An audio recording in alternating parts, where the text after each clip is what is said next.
This meeting is being recorded. Yogena chittasya padena vacham malam sharirasya vaidikena yopakrutam pravaram muninam patanjalim pranjaliranatosmi stuve patanjalim vyasam shankaram cha munitrayam katra sutrasya bhashyasya kramad vivaranasya cha. I think we are discussing the 17th Sutra of Sadhanapada. We are discussing how the Drashtadishayogo Samyogo Heya Hetu. So, what is the actual cause of all the problems that we are facing? What are the problems? You have to remember, Heya means dukkha, something to be got rid of, for which we take to yoga, for which we take to mysticism, spiritual life, meditation, or whatever it is. So that particular point should be kept in mind. In fact, that is the very significance of the first sutra, Atha Yoga Anushasana. Atha literally could mean many things in Vedantic tradition, Indian philosophical tradition. Atha could mean now onwards, henceforth, therefore, and so on. So there's a background, a psychological background, a spiritual background, which prompts us to take to higher thinking, to something transcendental. And that background is a feeling of imperfection, incompleteness, which again can be felt only by an evolved mind, somebody who has the culture, the education, the maturity of outlook, would feel, well, I have all the money that I want, I have a big home, a good job, and all other wonderful things. Still, there is something much more wonderful that I am looking for, I should look for, to justify our human identity. So that feeling is rooted in the deep conviction, and the conviction that there is something wanting, incompleteness. It's called dukkha in Buddhist tradition. It's called heya in the yoga tradition. It is called roga, which means disease in Ayurvedic tradition. It's a quadrangle, Chaturvyuha. Now, here there is an interesting statement that comes from Vyasa and other commentators. So, Vyasa has got a statement, Drishyam ayaskanta manikalpa sannidhi matrena drishyattvena bhavadi purusasya swam drisirupasya swaminaka. See, there is a reason why I am quoting all these strange words, because they give you a clue to the original thinking. You see, you can speak a lot about what Aristotle said, but if you can quote one word from Aristotle, it makes a lot of difference. So the ability to connect with that higher traditional wisdom coming from ancient sages, it makes a lot of difference. So here, for example, see the depth of thought and the psychological insight that Vyasa displays here. He says, the mind, that's called chitta, like a magnet. So ayaskanta means magnet. So ayaskanta mani is a small piece of magnet. So like a magnet, by its very proximity and objectivity, because the magnet comes in close proximity and objectivity to a piece of iron. Like that, the mind comes close in proximity and objectivity, close to Purusa. And then what happens? And the Purusa is honor, in the sense the real entity, the self-effulgent entity. And it is of pure consciousness. So what happens is, there's a magnet attracts iron pieces, and this helps the owner of the magnet in getting those iron pieces. So also the mind attracts some sense objects and helps Purusa in enjoying them. So Purusa, here remember, Purusa is the self-effulgent entity. It connects with the objective world, and it connects with the objective world through this strange entity with magnetic power called mind. Now this is the real problem, and yoga is an attempt, or any spiritual tradition, any spiritual wisdom is an attempt to de-identify on the part of Purusa, an attempt to de-identify with the external world. And then we want to get back to our real home, real identity, that is Purusa. So our mind attracts whatever it comes in contact with. When I see something, we feel attracted. We may not get it, but the attraction creates a vritti, a tendency, an impression, and that will remain there. That is an important point to remember. It's not that we are going to get it, but the desire to get it is enough for the mind to be colored by that object. So a child who goes to an ice cream shop, and the mother, and he asks the mother, let me have an ice cream. The mother says, well, it's not good for you. But the child cries and weeps and returns home. That night, he may see a dream. He's eating wonderful ice cream, and his mother is feeding him ice cream. This for the child, but this happens to every human being. It may not be an ice cream for a grown-up person. It may be something else. It may be desire of different types. So this is how mind gets colored. That's why Vyasa and other commentators compares the mind to a magnet. So this is what really causes this inherent incompleteness. The ability to feel this as a state of imperfection, as a dukkha, as a state of incompleteness, comes to a highly evolved person, and that person one day go to the library, oh, enough of all this. Let me see what the Bible says, what the Bhagavad Gita says, or what any Dhammapada says, or any religious holy book says. He may go to a temple or a synagogue or a church and may discuss ideas, or he may at least take to music, higher music I'm talking about, or he may take to poetry. He may just go one step beyond the empirical, the physical. That happens when we are somehow convinced of the basic inherent incompleteness of objective world. That's why Buddha says Trishna, or desire, is the mother of birth, life and death, the triple levels of reincarnation, the past life, the present life and the future life, all connected together by this dual link, Praditya Samadpada, etc. And he devised the method. You should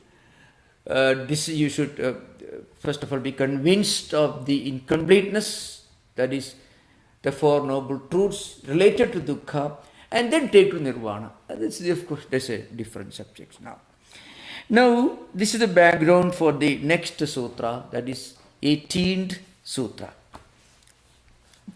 We already discussed this earlier, but anyway, I can, because these sutras should be kept in mind. These are interrelated, that's why frequently little repetition may not be altogether without its use, so to speak. Now coming to the 18th sutra. The 18th sutra is Prakasha Kriya Sthiti Sheelam Bhudendriyatmakam Bhogapavargartham Drishyam. What is Drishya? What is the objective world? It consists of all the senses of perception, all the senses of action, all that comes within the purview of human mind, all that we interact with, which again can be analyzed according to three gunas, the four human temperaments, sattva guna, rajo guna, and tamo guna. This is the objective world that we have got in front of us, which we consider to be a state of imperfection. So the basic idea, this life that we are leading today, with all these wonderful things around us, with all the aspirations, are necessary, but there is a higher possibility, there is a transcendental and higher possibility of life and existence. There is a higher option. This is not to be discarded. That should be understood. Very often, yoga philosophy,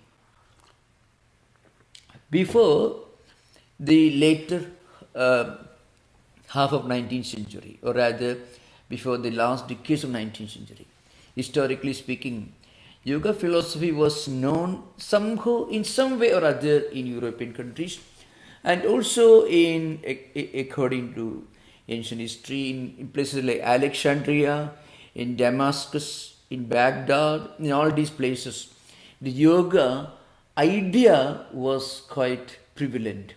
So you can find the influence of yoga psychology in the writing, in the teachings of Thales, the teachings of Heraclitus, in the even you can see the traces of this yoga ideal in the great teachings of Socrates, Aristotle, and others, and also in the higher teachings of mysticism that were prevalent in Alexandria and other places. So anyway, but the point is, before Vivekananda's exposition of Patanjali Yoga Sutras, historically the first real attempt to introduce yoga to Western English-speaking world, before that, yoga was more or less traditionally interpreted to be a life-negating, a world-negating kind of asceticism.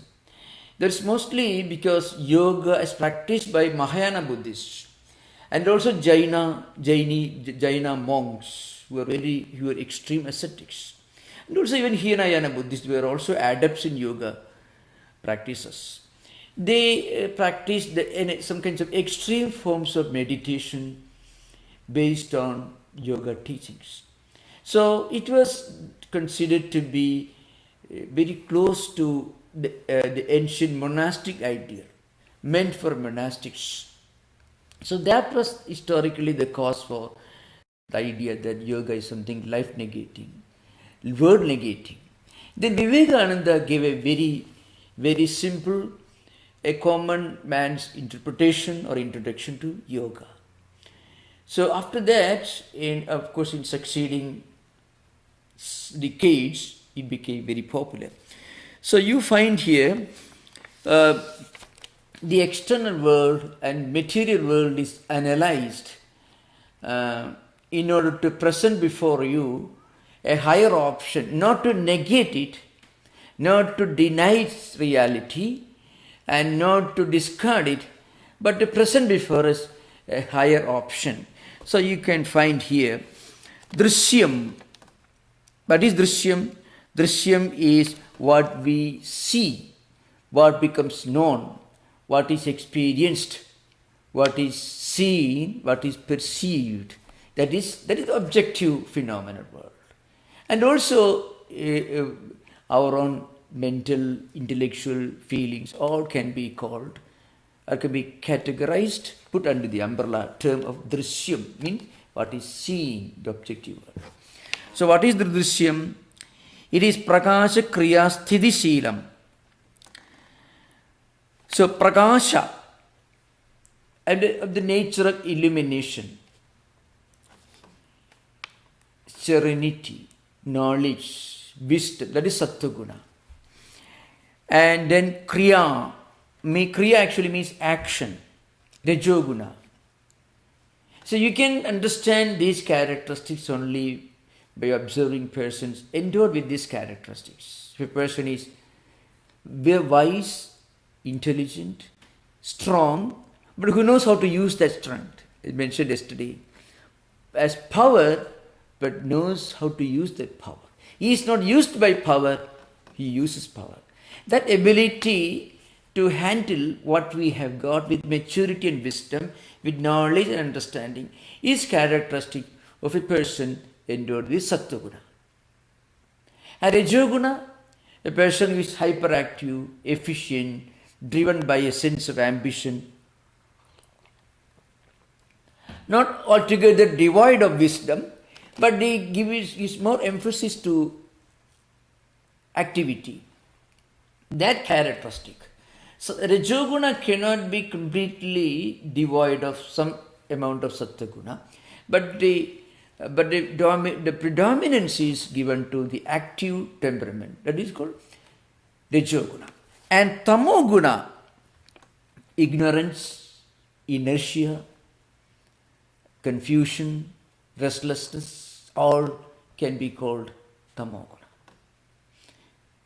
So, kshiptam and mudam, these two characteristics, according to the state of human mind, vrittis, a person is restless not because he's active, he's totally confused.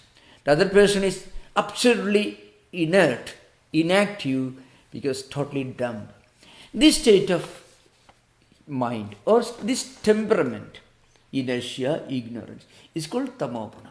So there are three human temperaments. Now, what yoga tells you is the objective experiences all can be analyzed and understood by analyzing them according to these three temperaments. And yoga tells us all the evolutes of Prakriti, including cosmic intelligence, mind, senses, 5 elements, and the subtle elements called tanmatras, all are constituted or dominated by these three gunas: sattva-guna, rajoguna, and tamoguna.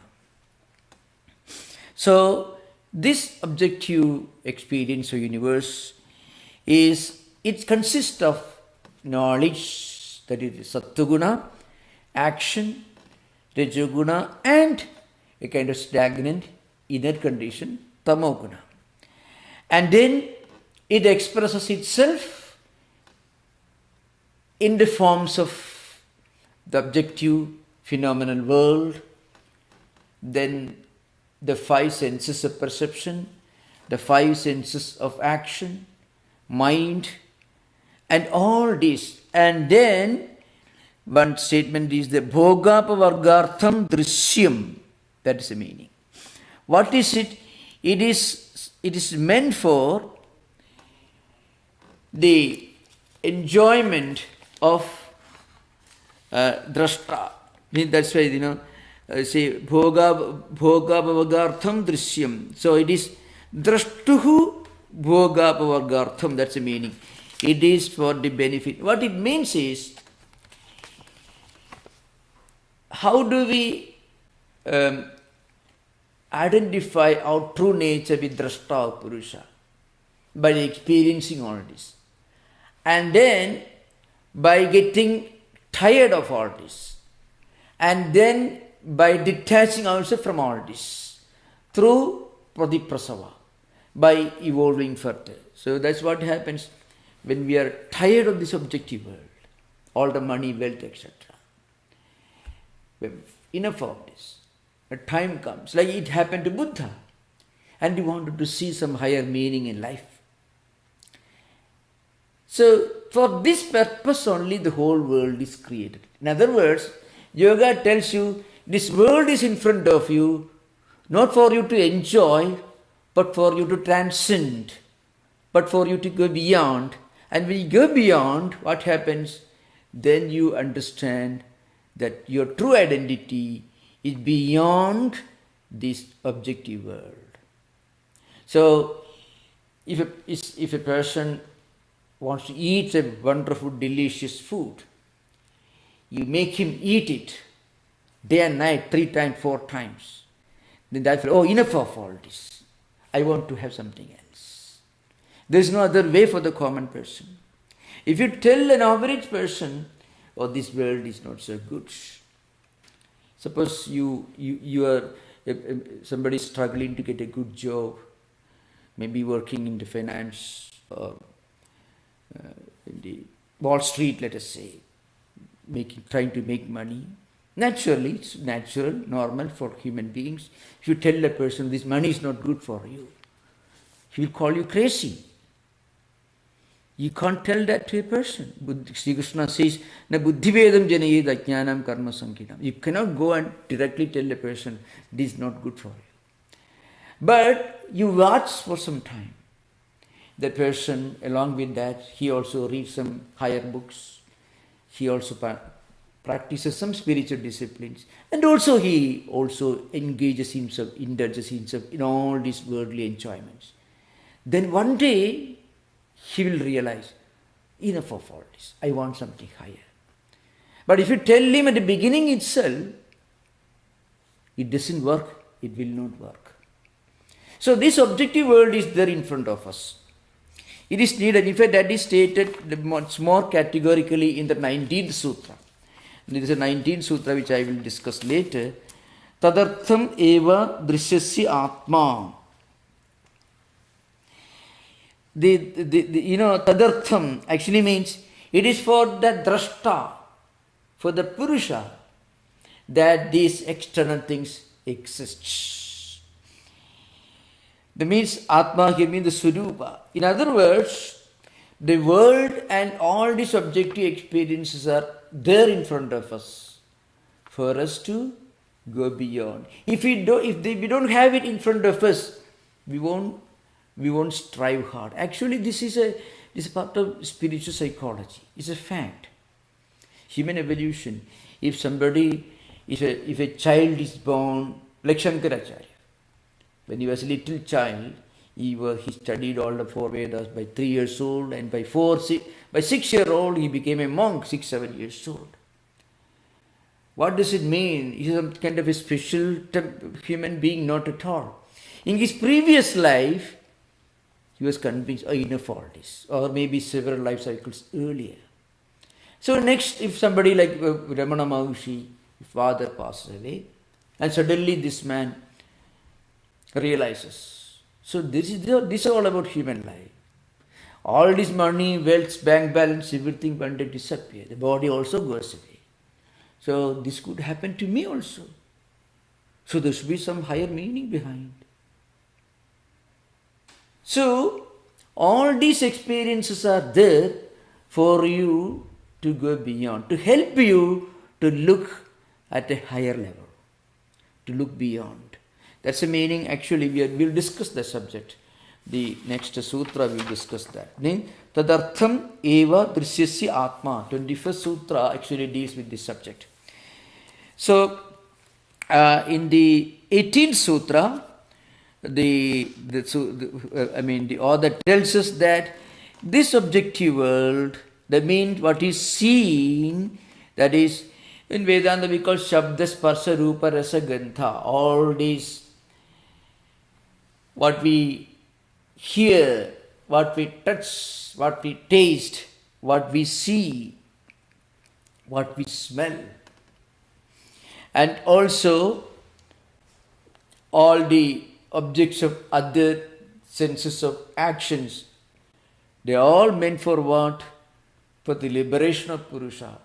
Now remember, the Yoga Sutra tells us that there are as many Purusas as there are human beings. It's called Aneka Purusha Siddhanta, the doctrine of multiple Atma. So that's why yoga is rooted in this kind of strong dualism, plurality.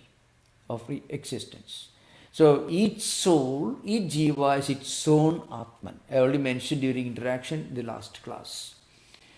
So one person, because of his experiences and because of his conviction that I have to go beyond all this, he reaches that higher experience. Then he really identifies, well, I am not just this body-mind complex that enjoys these external things. I have a higher identity. And once you practice the Ashtanga Yoga, I mean Yama, Niyama, Asana, Pranayama, Pratyahara, Dharana, Dhyana, Samadhi, etc.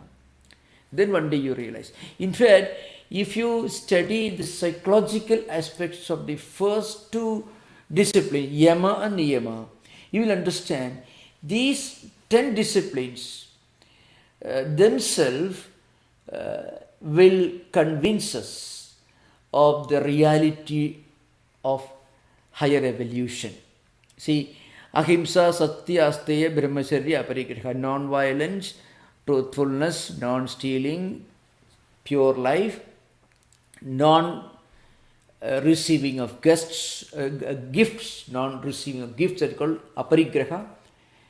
Then Sauja, Santosha, Tapaswa, Dhyaya, Isapadithana, inner purity, internal purity, external purity, contentment, practicing contentment, then austerity, then reading and listening to holy words, feeding our mind with good spiritual food, and then resigning to God.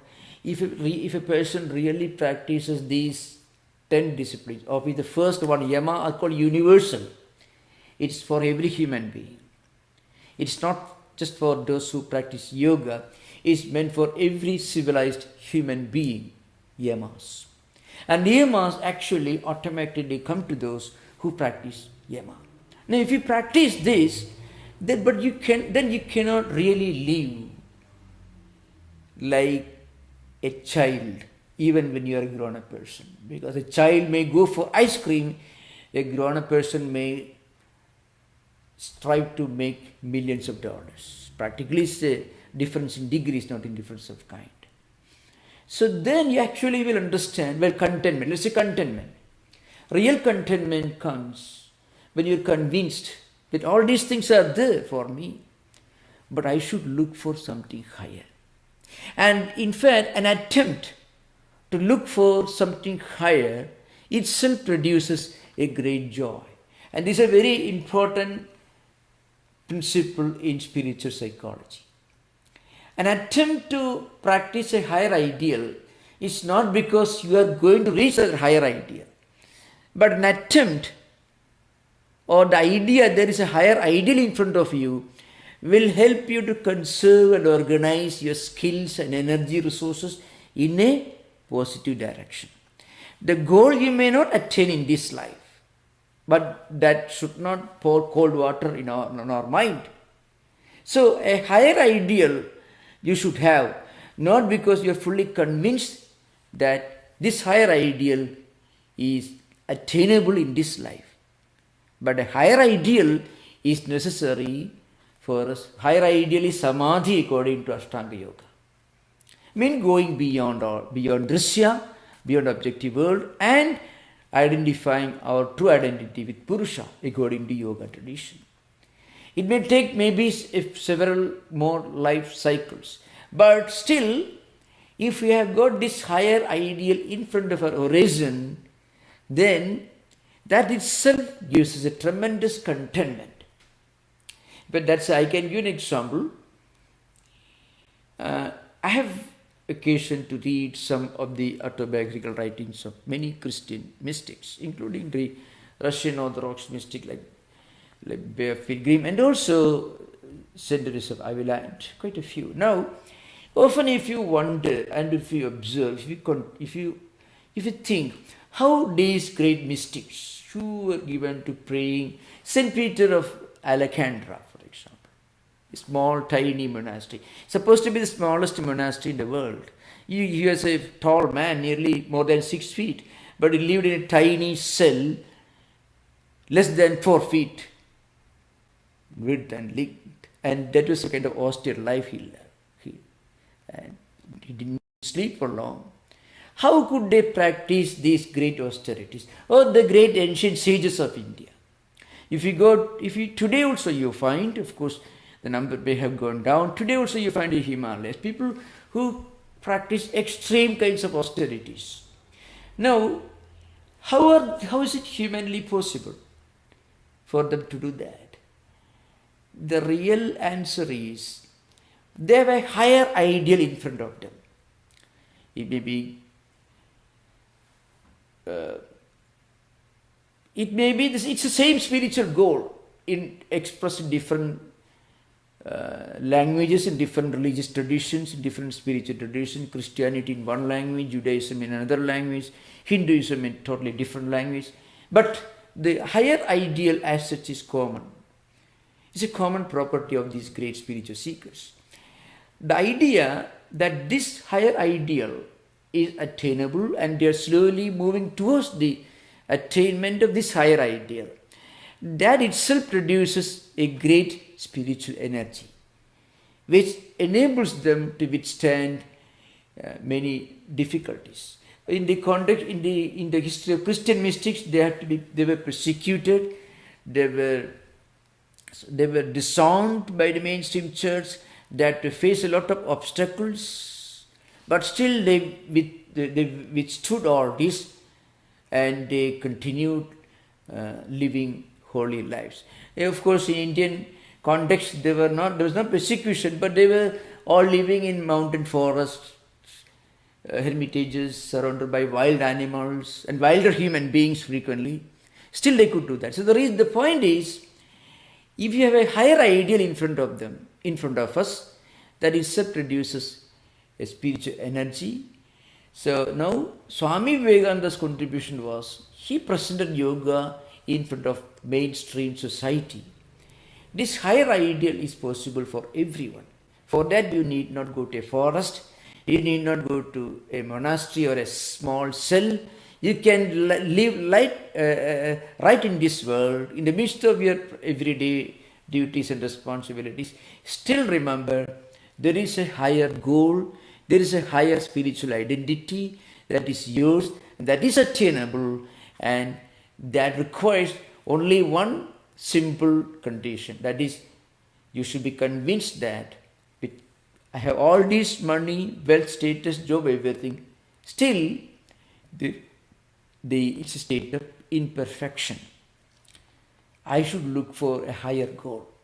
The striving for the higher goal.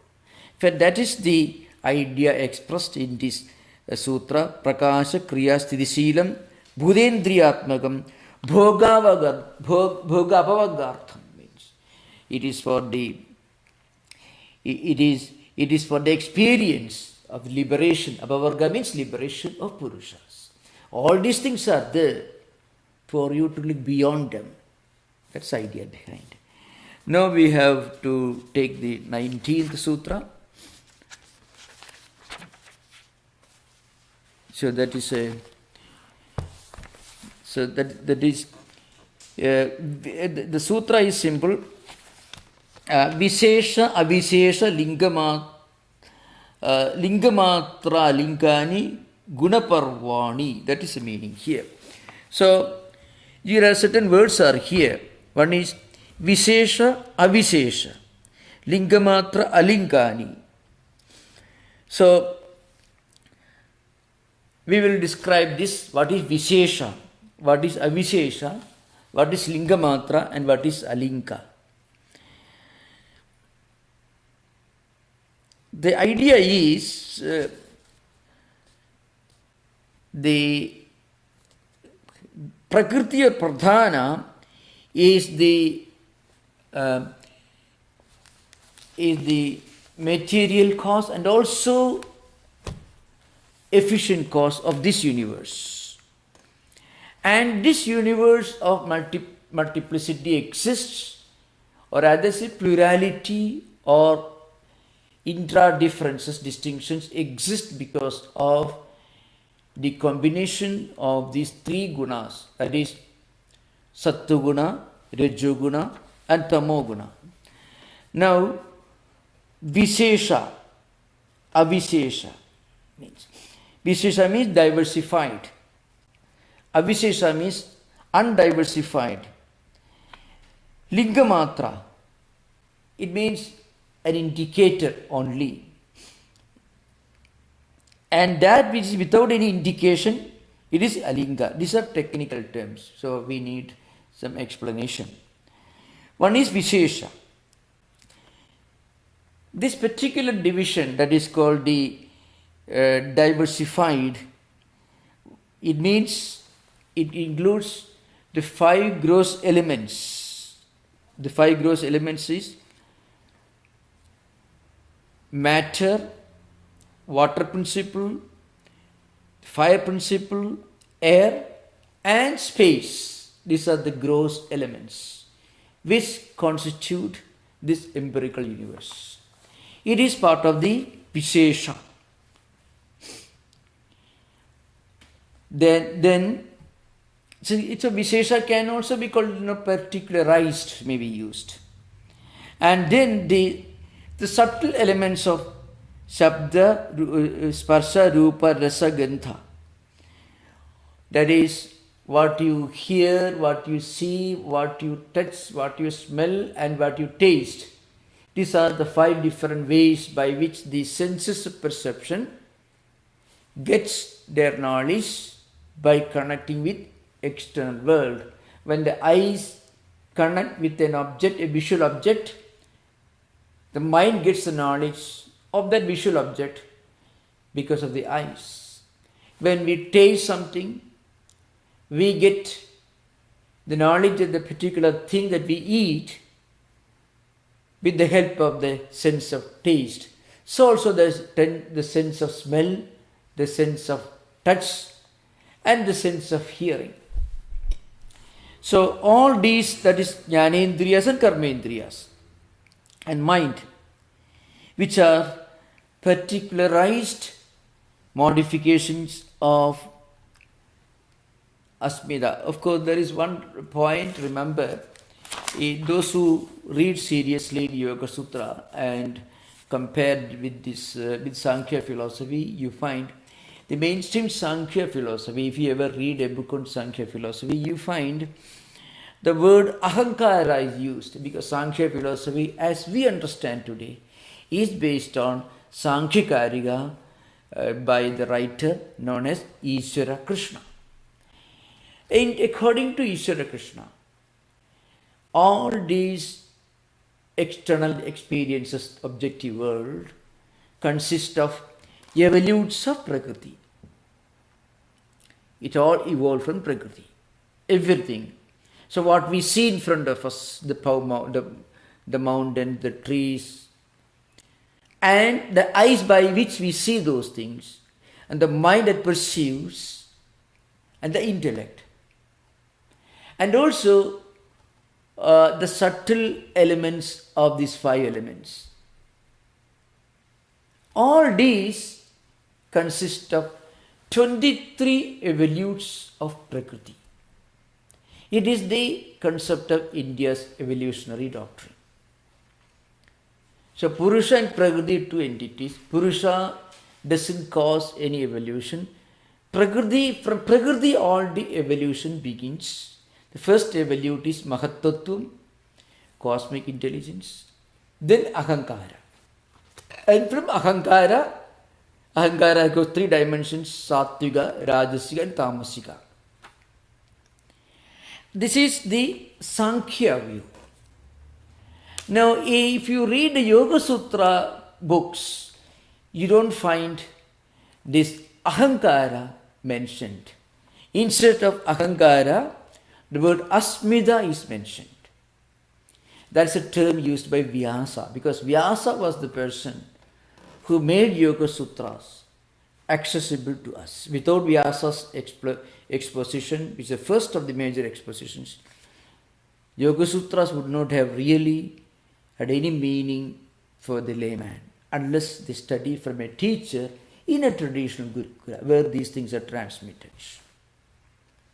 So, in the Sankhya context, you find the word Ahankara is used. Ahankara is broadly translated as egoity, egoism, and so on in English language. So egoism has got a different meaning in literature. So frequently they use the rarer term egoity. And Vyasa has used a much more technical and much more accurate, in fact, term is called asmita. I mean our own egoity. That's a better translation. So that should be kept in mind. You can find this difference. Though yoga philosophy has taken everything from Sankhya, there are a few differences with regard to technical terms used. Now we will come to the 20th Sutra. The 20th Sutra is, I think I mentioned, Drashta Drishimatraha Shuddhaha Abhi Pratyayanupasyaha. This is Sutra. Drashta Drishimatraha Shuddhaha Api Pratyayanupasyaha. Drashta here means Purusa. The word Drashta is always used as to mean Purusa in the yoga system. And remember, in Swamiji's exposition, Swamiji frequently uses the word Atma or Atman. But that is perfectly understandable because Sankhya philosophy, which is a technical system of philosophy, was not so much known in the Western world before Swamiji. So, but in reality, Drashta can only be understood as Atman. Because the seer is a term, when translated into English, it can sometimes be misleading. So the word Atma is a safer translation. That's Drashta. Drishyamatra. Drishyamatra means it is essentially of the nature of jnana. And it is Shuddha, it is pure.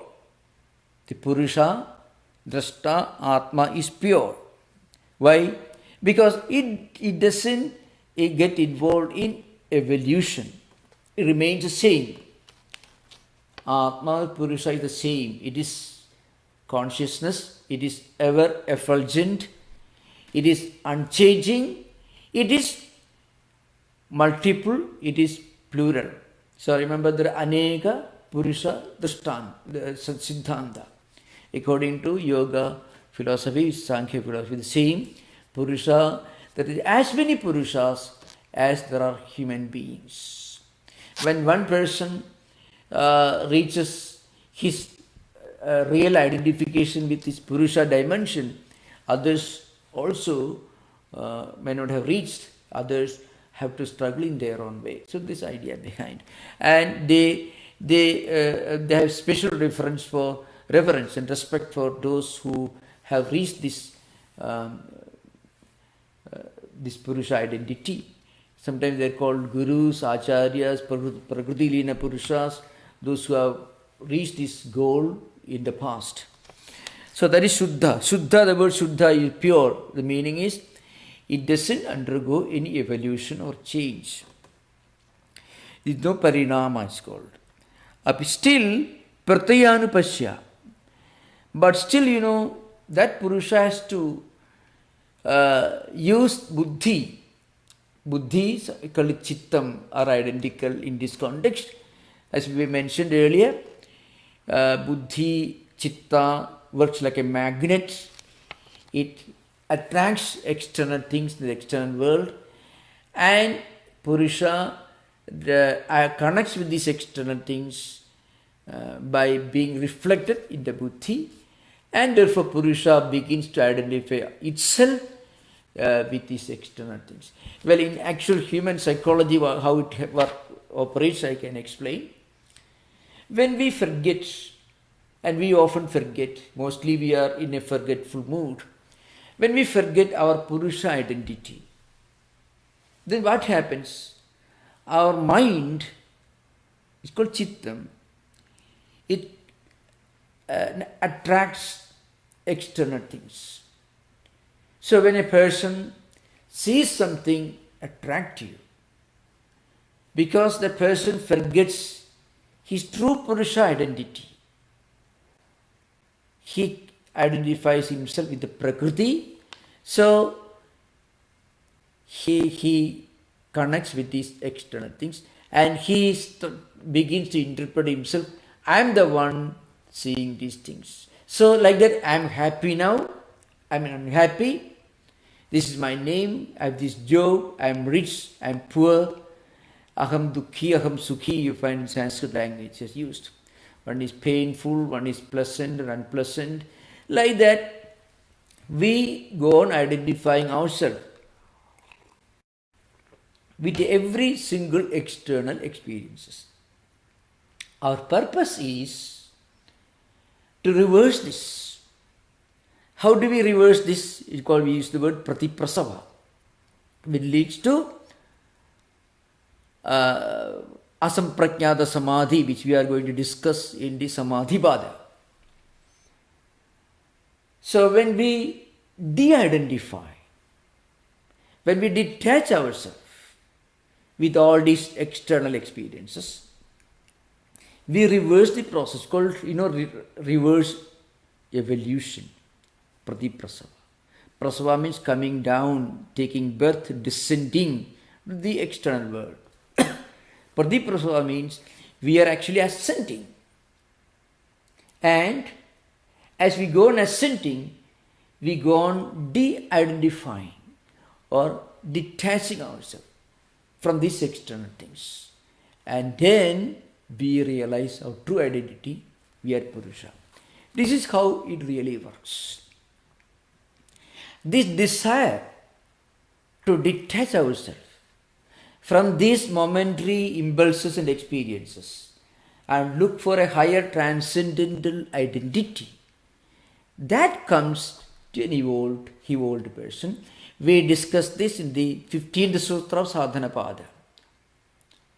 That is Parinama Tapa Samskara Dukkaihi Gunavritti Visheshacha Dukkhameva Sarvam Vivekinaha. Viveki is a person, any human being of higher wisdom, higher intellectual, spiritual, cultural maturity.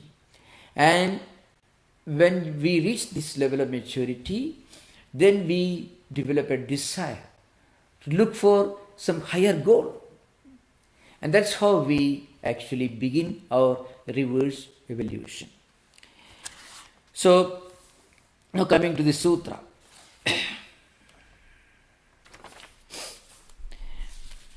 Now we'll come to the 21st sutra that we already discussed earlier, but we can do that. Tadartha eva drishyasya atma.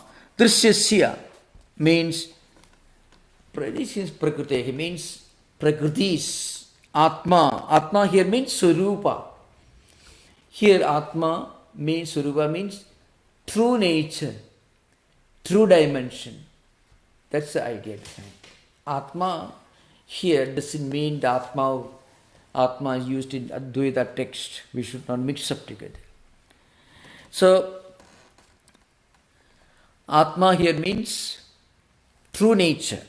So, Drishyasya Atma means the true nature of this Prakriti, Tadartheva. It is only for Drashta, for Purusha. We already discussed this earlier in my early visit. Vyasa says the existence of Prakriti has relevance only as long as it serves the purpose of Purusha.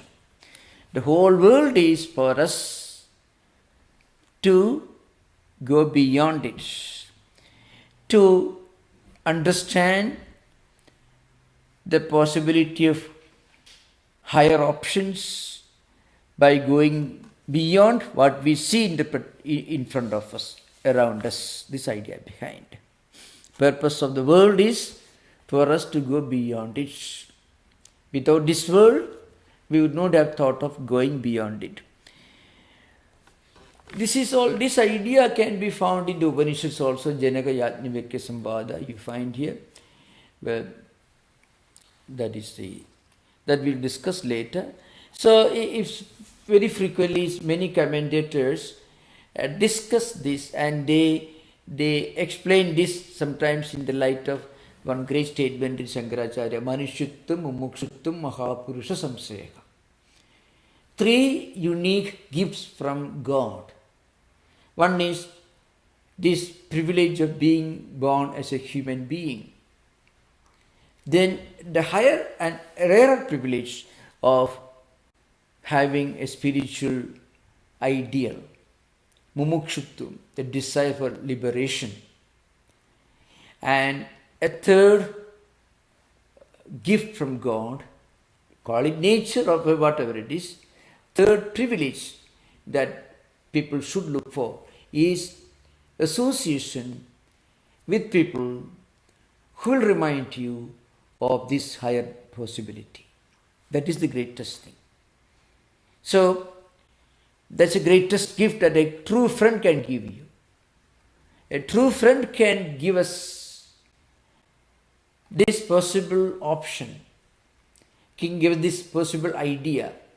There's a higher possibility in our life, the higher transcendental spiritual possibility, going beyond the psychophysical dimension and moving towards the spiritual dimension.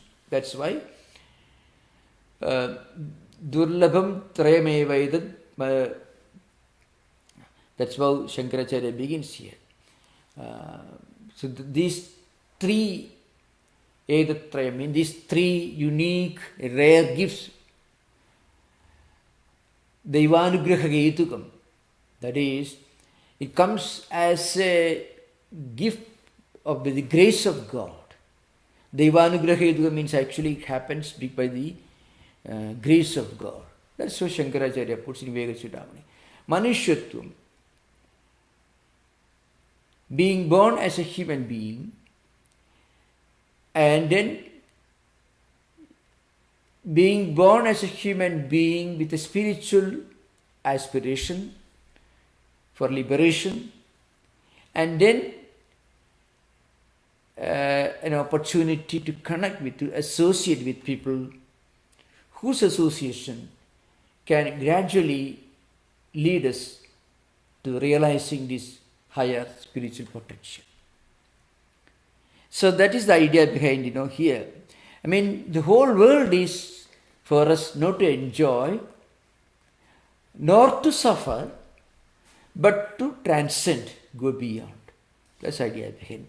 Tadartham eva drisyasya atma. We will discuss later. We will continue this in the next class. Thank you. Namaskar.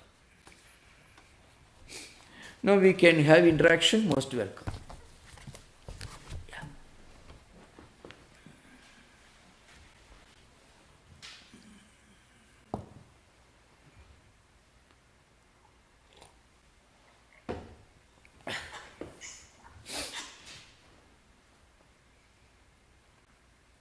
Raj, a question from last time. Yeah. You talked about the Purusa and Prakriti, Yeah. and also it's all individual jivas. Yeah.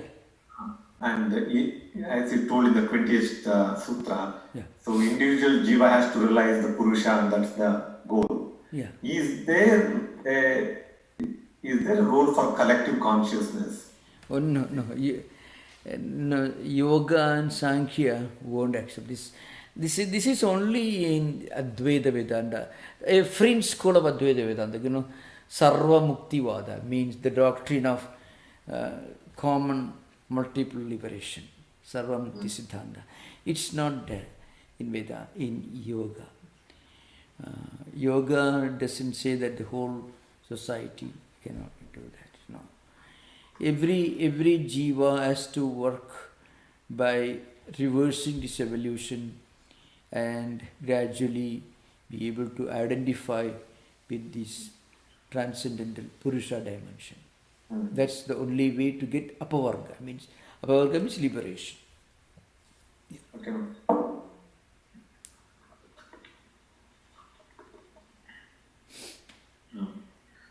Pranam Maharaj. Yeah. The evolution from Prakriti is first Mahat comes, and then Ahankara. From Ahankara, Tanmatras come, and one of them is the Akasha. I interpret it as space. Swami Vivekananda says this whole universe is Desha Kala Nimitta. Yeah. If the Akasha is interpreted as Desha, when is the time evolving from this sequence? Where is the time? What is this? Yeah, no, time is not discussed the way we understand in these philosophical systems. Time itself is something relative. Yoga and Sankhya and also Vedanta are discussing reality and existence not in relation to our earth. In fact, what we call time is really only an imagination. Time is never the same. Your time frequently depends on how you feel it. If somebody pricks you with a needle, every split second is very long and very painful. But when you are seeing let us say a very wonderful drama or something, long hours may sound like a few minutes. So that's relative. Again, this earth rotates around its own axis, and it moves around the sun. So our concept of time is based on a small, tiny, fragmentary interplay of the sun and one of its planets. And there are innumerable stars, and it is possibly innumerable or infinite number. We can't even imagine how many stars and planets. So what we understand by time, let's say 60 seconds, 60 minutes, 7 days, 1 month, a year, maybe millions of billions of years, that's again very, very relative. So time, space and causation can also be explained in one way to describe Prakriti. And Prakriti includes Akasha, Prithvi, Apa, Tejo, Vayu, Akasha, all this. So everything in this world, including Prakriti, which is an empirical entity, is within time and space. And that's why it's called relative. It is only relative. So that time itself is relative, and our empirical universe itself is bound by time and bound by space. So Swamiji was trying to explain this yoga ideal in the light of contemporary findings in physics and also in the context of Vedanta, which was little more known. So you find in many contexts Swamiji uses the word for drashta. Swamiji sometimes uses the word Atman because that term was more common. It is the first introduction of yoga psychology and yoga philosophy, actually Sankhya philosophy, to Western world. Before that, there is no real exposition of it. Ishwara Krishna Sankhyakarya was already translated into German, into some of the European languages, even before Swamiji, of course. In 18th century, Sankhyakarya was translated in German. But it never really connected with the reading people. Even in India today, those who don't read Vivekananda never really think of yoga as something serious. They study yoga philosophy in colleges, universities, as one of the Shad-darsanas. But you won't get any insight into this. So anyway, I'm not going to that. So the point is, coming back to the subject, time is not so actively discussed because time is essentially, the word kala is used, but kala cannot be equated with what we normally understand by the English word time. The English word time is a very limited, it's much more limited in its scope than kala. Kala is sometimes used as the one that consumes empirical world. Kalo jagat bhakshaka. You find time, the kala is again translated by translated to time. There, kala is interpreted as the one that consumes creation. So please remember, that's an idea behind. Swami used the word time as a limiting factor, as one of the components of Maya and one of the components of relativity. And the Prakriti and all the 23 evolutes are within time and space. Why? They are relative. They are not absolute. Thank you. Yeah.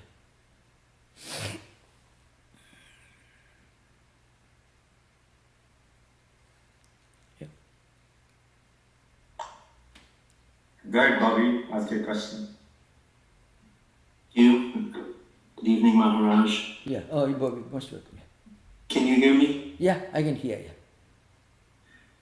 Is it correct to think that in order for idealists to not misdirect their idealism, because after all, anyone can say, "Oh, I'm on the higher path. This is my goal. It's a worthy one." Yeah. Is it correct to think that the Yamas and Niyamas are a prerequisite to make sure that one isn't falsely idealistic? Absolutely. Yeah, that's true. That is true. So, But you are right. On the way, articulating some sort of ideal, knowing that you might, need to check yourself. True. I mean, you wouldn't want to be not idealistic and focus on function only through yama and niyama. Both work together, yes? Yeah.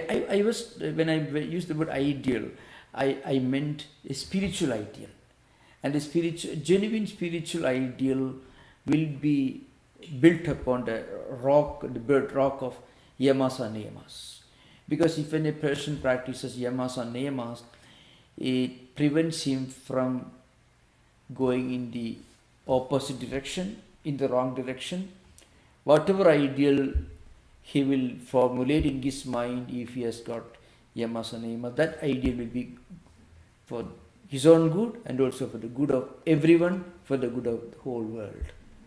That's why the yamas are considered to be universal spiritual disciplines. Sarvabhauma is called, means it's for everyone. So it is a universal spiritual ideal that is presented in the yamas and niyamas. You are right. Any ideal, to be an ideal, to be genuine higher ideal, should be built upon these principles of yamas and niyamas. Correct.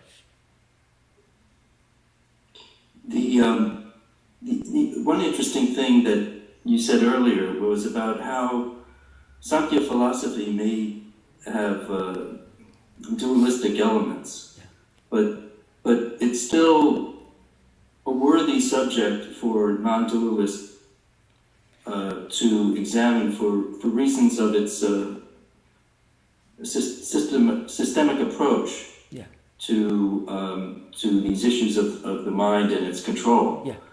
And that seems like it's so often the case that we would review things that we would know to have faults, to mine them for their qualities, even knowing that they were imperfect. So many things seem to be like that. Yeah. In fact, all the Sankhyan explanation of mind, intellect, buddhis, 5 elements, all these are accepted in Vedanta, except the conclusion. There's in Indian philosophy, there is this methodology of Samana Siddhantavada, means Pratipaksha Siddhantavada. Between two systems of philosophy, there could be two types of relationship.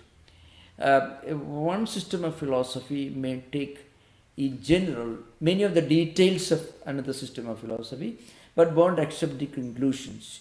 That's a relationship between Sankhya and Vedanta, Advaita Vedanta. Advaita Vedanta, the definition of mana, buddhi, mind, intellect, indriyas, senses, all are more or less identical in Vedanta and also in Sankhya and also Yoga. But the point is, in both Sankhya and Yoga, there are two fundamental eternal categories. So there is a very strong, rigid dualism. That is what Vedantis reject. But the details of analysis of human mind, all these are fully accepted in Sankhya and Yoga philosophy and Vedanta. Thank you, Maharaj. Thank you. There's a question from YouTube by Dr. Lula. I'll try to paraphrase this. Why should we be born as human beings and then have the desire for liberation and realize who we are?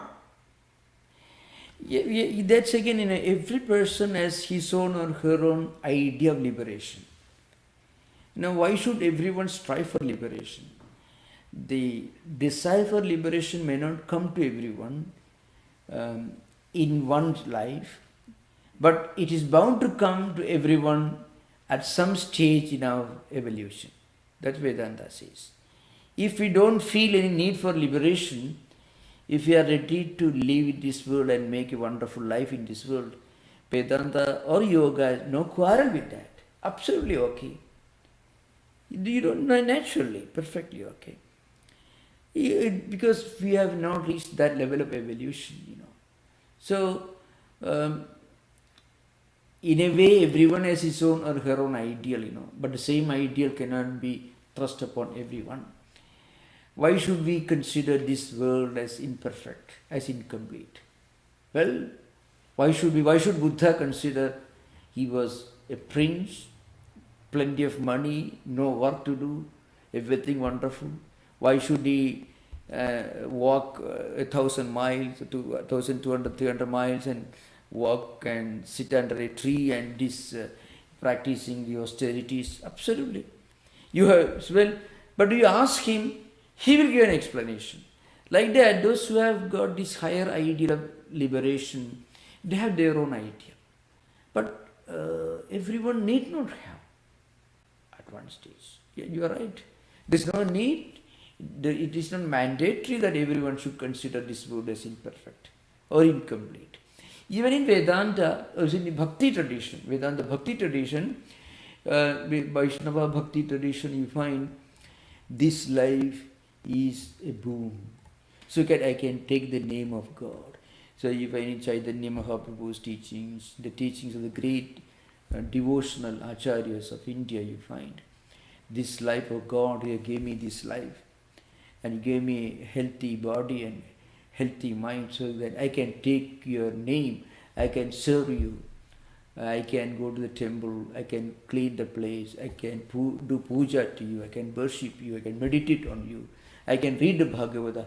You find such ideas in the Bhagavata Purana. They don't consider this world as something miserable, not at all. In just one view you find in the Sankhya, especially Yoga tradition. More than Sankhya and Yoga tradition you find. That's what we are discussing. It's not common even in Hindu tradition. In Bhakti school, it is not very common. Yeah. Kunti, one of the greatest characters in human literature. It's a long, she had gone through every possible conceivable kind of misery and tragedy in her life. And her prayer to God was, give me a few more troubles. Because when I don't have a trouble or problem, I don't think of you. So I forget you. So give me more trouble. So that I can never forget you. Vipada Sanduna Saswat Yatra Yatra Jagat Prabhu. Give me more trouble so that I will remember you. So you cannot quarrel with a great person like Kunti. So she considered difficulties as a boon because it will make her think of God. So that's idea. Thank you.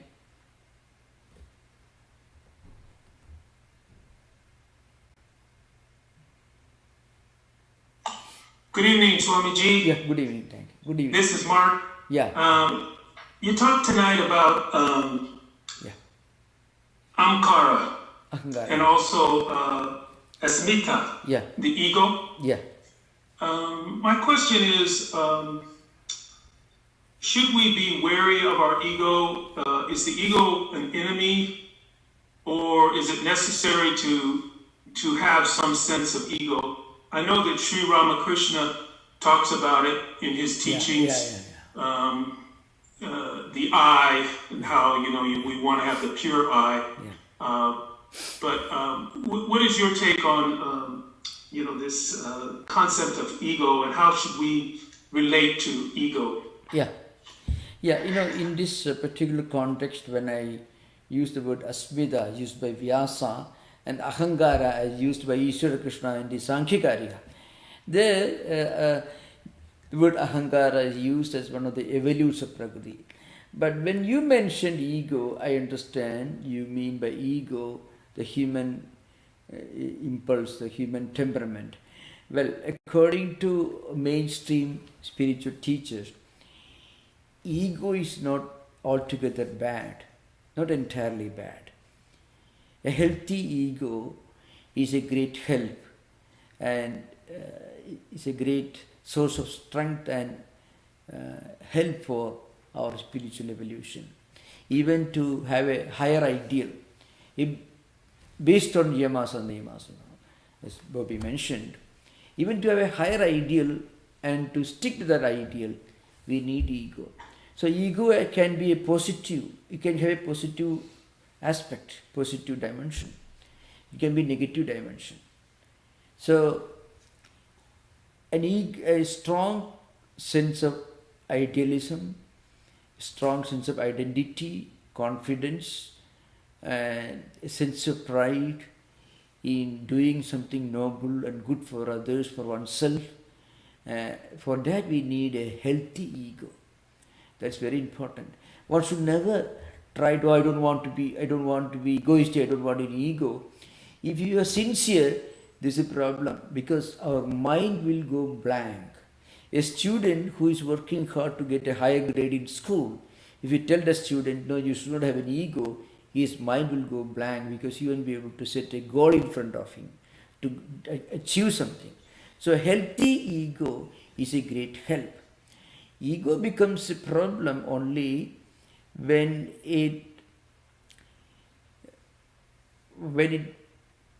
prevents us in developing a healthy relationship with others. But a healthy ego need not necessarily create any problem in our interaction with others. That's the idea behind. Healthy, positive ego is a must. Actually, you find surprisingly, I mentioned these mystics. They were very egoistic in a very positive sense. They had to face persecutions. See, the during medieval times, Christian mystics. You think of Saint Teresa of Avila, you think of Saint John of Cross, you think of anybody you find. They never gave up, in spite of a lot of problems they had to face. They had a very healthy, strong ego. The ego actually took them towards God. Why? Because they had strong faith in God. God will protect them. They will realize the ideal. See, look at Vivekananda. He was a man of tremendous self-confidence. He had to face a lot of difficulties in his life, but he had tremendous self-confidence. So, we should always remember this healthy, strong, spiritual feeling, temperament is not ego as we understand in normal human conversation. It is a positive asset for our spiritual life. As I get it. So you can have a strong ego and still realize the Atman. Well, when you actually evolve to a higher level, then you find you actually transcend the ego. When we start our spiritual life, a healthy ego will be a great help. But a strong, healthy ego with which it makes us confident, gives us a sense of inner strength, to do spiritual disciplines, to do the right thing as we understand it. When we do that, at some point, as part of our own evolution and spiritual growth, we'll find this ego has disappeared. That's what happens. A spiritual ego will eventually take you to a stage where you're totally devoid of ego completely. Your ego embraces the whole world. It ceases to be ego as we normally understand in human conversation. That's the idea. So through spiritual practices, the ego gets purified. Purified, yeah. Purified, refined, purified. So it becomes sublime, sublimated. Yeah. But the beginning of our spiritual life, self-confidence, inner strength of conviction are most essential. They're very important. Yeah.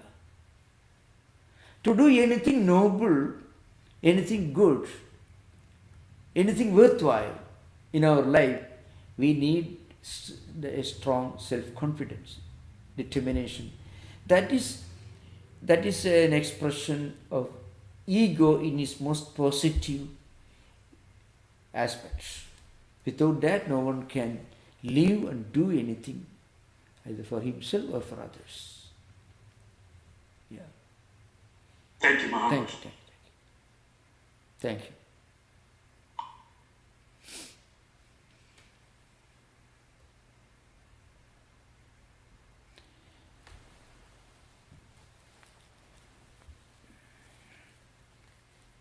So if you have no questions, we'll conclude. Thank you for the questions. The questions give me a chance to explain things more elaborately. I may have overlooked during my talk. So the questions actually give me an opportunity. Thank you. Namaskar. Om Shanti Shanti Shanti. Harihi Om Tat Sat. Sri Ramakrishna Pranamastu. The recording has stopped.